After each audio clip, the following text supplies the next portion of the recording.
बंगाल में बीजेपी नेता दिलीप घोष के मुख्यमंत्री ममता बनर्जी पर दिए गए एक विवादास्पद बयान से सियासी घमासान मच गया। तृणमूल कांग्रेस ने दिलीप घोष के बयान पर आपत्ति जताते हुए उनकी शिकायत इलेक्शन कमीशन से करने की बात कही है।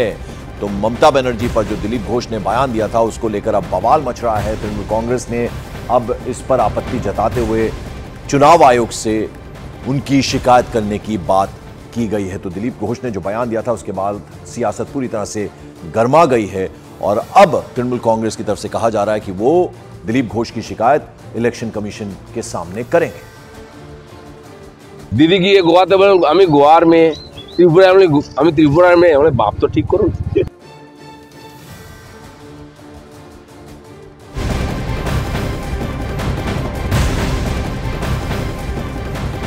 विवादास्पद बयान पर दिलीप घोष को बीजेपी ने कारण बताओ नोटिस जारी कर दिया है। इसमें उनके बयान को अशोभनीय और असंसदीय बताते हुए पार्टी की परंपरा के खिलाफ इसे बताया गया है। इसके साथ ही पार्टी ने उनसे पूरे मामले पर अपना स्पष्टीकरण देने को भी कहा है। तो जो बयान दिया है उस पर बीजेपी ने एक तरह से संज्ञान लिया है और उन्हें एक तरह से कारण बताओ नोटिस जारी कर दिया गया है और उनके इस बयान को अशोभनीय और असंसदीय बताते हुए पार्टी की परंपरा के खिलाफ ठहराया है बीजेपी ने। और साथ ही साथ पार्टी ने कहा है कि पूरे मामले पर वो अपना स्पष्टीकरण दें कि आखिर इस तरह का बयान उन्होंने क्यों दिया। दिलीप घोष ने सीएम ममता बनर्जी पर विवादास्पद बयान दिया। इसके बाद बीजेपी ने उनके खिलाफ कारण बताओ नोटिस जारी कर दिया। अब दिलीप घोष को जल्दी ही पार्टी को पूरे मामले पर जवाब देना होगा।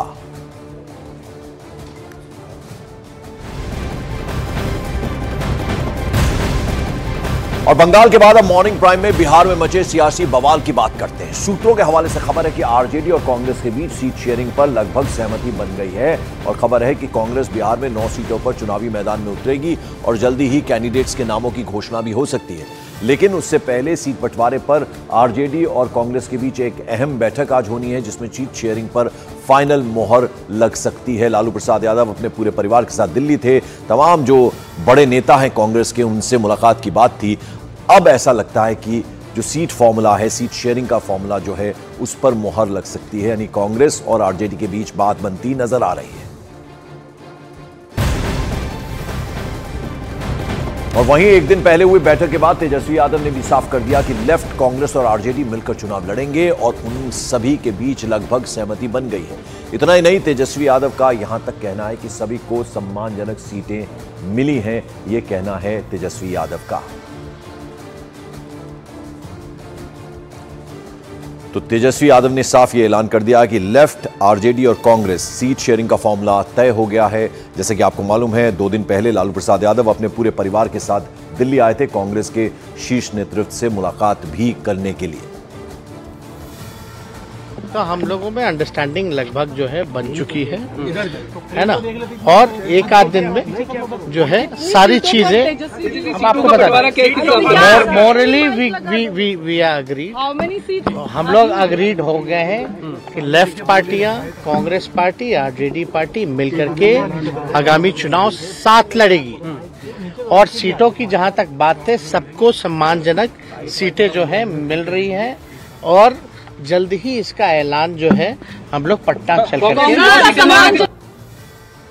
तो आपने सुना तेजस्वी यादव ने क्या कहा। तेजस्वी यादव ने लेफ्ट, आरजेडी और कांग्रेस के बीच सीट शेयरिंग में करीब करीब सहमति बनने का दावा किया। वहीं सूत्रों के हवाले से खबर है कि आरजेडी 9 सीट कांग्रेस को देने के लिए राजी भी हो गई है। तेजस्वी यादव ने बताया कि कैंडिडेट्स की घोषणा प्रेस कॉन्फ्रेंस के जरिए की जाएगी और वो प्रेस कॉन्फ्रेंस दिल्ली में नहीं बल्कि बिहार की राजधानी पटना में होगी। बता दें आरजेडी के कई नेता फिलहाल दिल्ली में ही मौजूद हैं, लेकिन ये ऐलान कर दिया है तेजस्वी यादव ने कि अब जो प्रेस कॉन्फ्रेंस होगी वो पटना में होगी। फॉर्मूला तय हो गया है, मॉरली सब राजी हो गए हैं और इसकी घोषणा बहुत जल्दी हो जाएगी। 9 सीटें कांग्रेस को देने को राजी हो गई है आरजेडी। इस बीच आरजेडी नेता तेजस्वी यादव ने कांग्रेस और आरजेडी गठबंधन में फूट की खबरों को भी सिरे से खारिज कर दिया। उन्होंने बताया कि दरार की बातें कभी नहीं आई।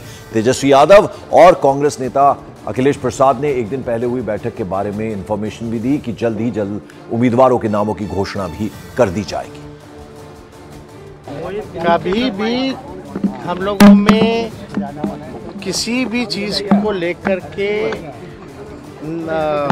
दरार की बातें नहीं आई हैं। हम लोग हमेशा से एक दूसरे को अंडरस्टैंड करते हुए हम लोगों ने बात की है।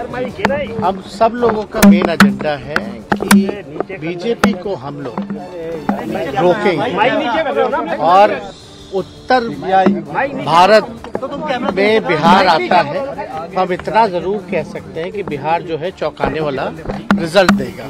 पटना में ऐलान होगा,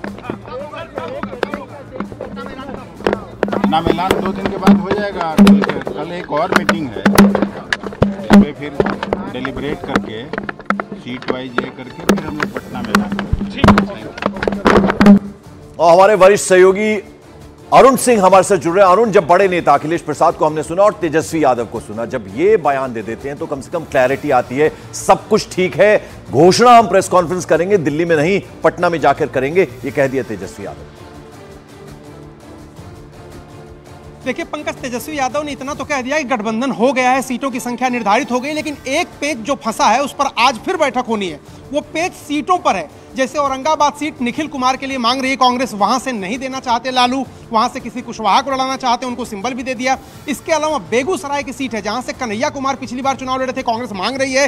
लालू कह रहे हैं कि वो लेफ्ट से लड़े थे, इसलिए सीट परंपरागत रूप से लेफ्ट की है और लेफ्ट को ही इस बार जाना चाहिए, यानी कन्हैया कुमार को भी वो टिकट नहीं देना चाहते।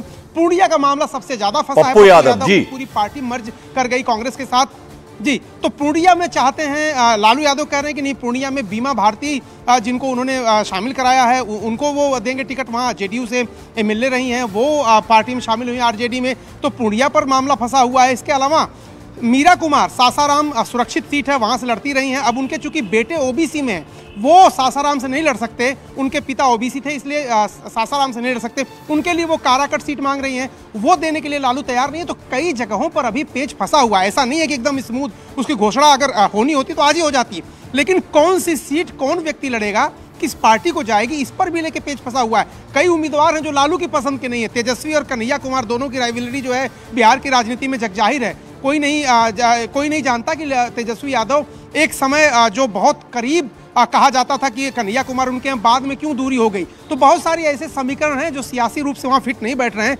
जिसको लेकर एक और बैठक होनी है और उसके बाद ही तस्वीर साफ होगी। लेकिन हाँ, अमूमन बड़े नेताओं के बीच सहमति बन गई है कि 9 सीटों पर कांग्रेस लड़ेगी। वो सीटें कौन सी होंगी उसका फैसला आज हो जाएगा। बिल्कुल, वो सीटें कौन सी होंगी इसका फैसला आज हो जाएगा, लेकिन सब कुछ ठीक नहीं है। अभी कौन कहां से लड़ेगा उसको लेकर पेच अभी फंसा हुआ है, जो बात अरुण सिंह हमारे सहयोगी कह रहे हैं। हालांकि कांग्रेस नेता तारिक अनवर ने भी तेजस्वी यादव की बात का सपोर्ट किया है और कहा है कि गठबंधन साथ रहेगा। साथ ही उन्होंने ये भी कहा कि हमारी ये कोशिश है कि उन्हीं कैंडिडेट्स को चुनावी मैदान में उतारा जाए जिनकी जीत निश्चित है, जिनकी जीत की उम्मीद है। मुझे पूरा विश्वास है गठबंधन जो हमारा बना है, इंडिया गठबंधन, बिहार में इसी तरह से कायम रहेगा और जो भी थोड़ा बहुत विवाद है उसको हम लोग बातचीत के जरिए दूर कर लेंगे।